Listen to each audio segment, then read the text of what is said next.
It is time to Connect to Congress, the segment where we talk directly to Washington lawmakers who represent us here in the San Joaquin Valley. And right now, we're talking to Democratic Representative of California's 21st Congressional District, Jim Costa, live from Washington, D.C. Good morning, Congressman. Thanks for joining us. Good morning, Jim. It's always great to be on a great day. Thank you. Well, I want to ask you about this. After the debate performance, people have been calling on President Biden to drop out of the race, and some of those are Democrats. Where do you stand on this issue?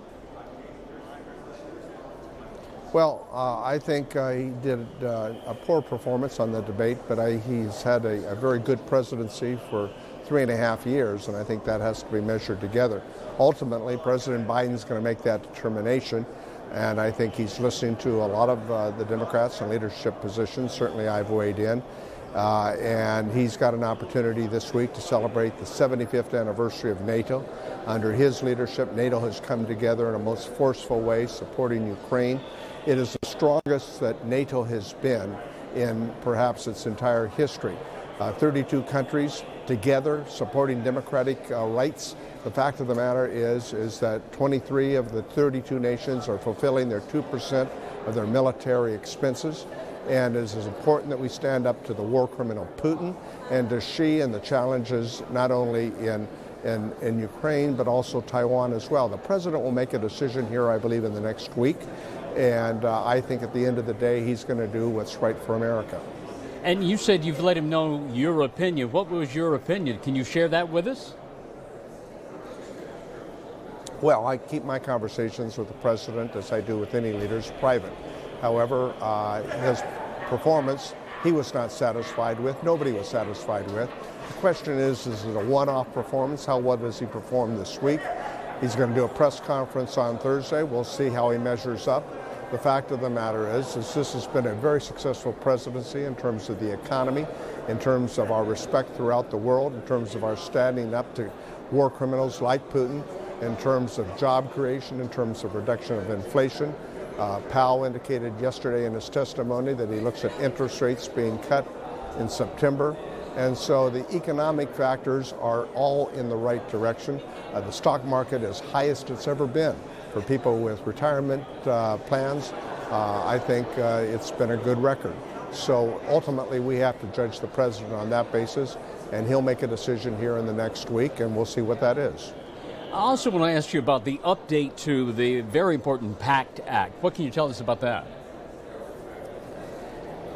Well, the PACT Act is an effort to support our veterans. Over the last almost 30 years, we've disposed of wasted military encampments like in Afghanistan and Iraq that, has toxic impacts that we've learned in the last few years. The PACT Act is the single largest effort to provide benefits for veterans who are exposed to burn pits like Agent Orange, radiation, and other factors.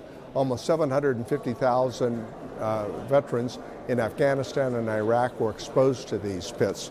More than 4.1 million veterans, as a result of the passage of this act, have received screenings in the last 2 years. In my congressional district, 24,000 veterans are eligible for benefits, and over 1,600 have had their claims processed. This is very important.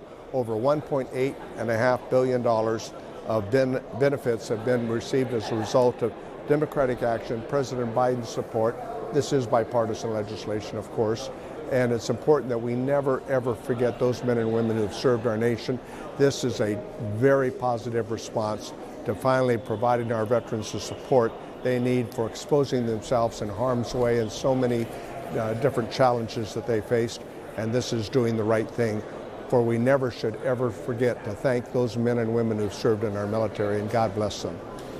Absolutely. And quickly, before we go here, I want to ask you about, you secured over $4.5 billion to prepare our infrastructure and transportation systems. Can you give us an example of how some of that money is going to be used?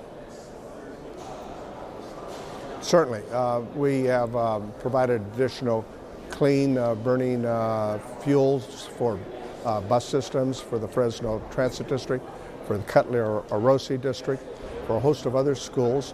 We've also provided additional ability to provide electrical vehicle hookups It's actually a lot more than that when we look at the investment in our infrastructure for our roads, our highways, for Highway 41, for Highway 99, for our efforts to improve our transportation needs, as well as additional funding to fix our broken water system. So the comprehensive bipartisan infrastructure act that I voted on and supported is coming back to pay dividends, including recharging our groundwater, which is very much needed.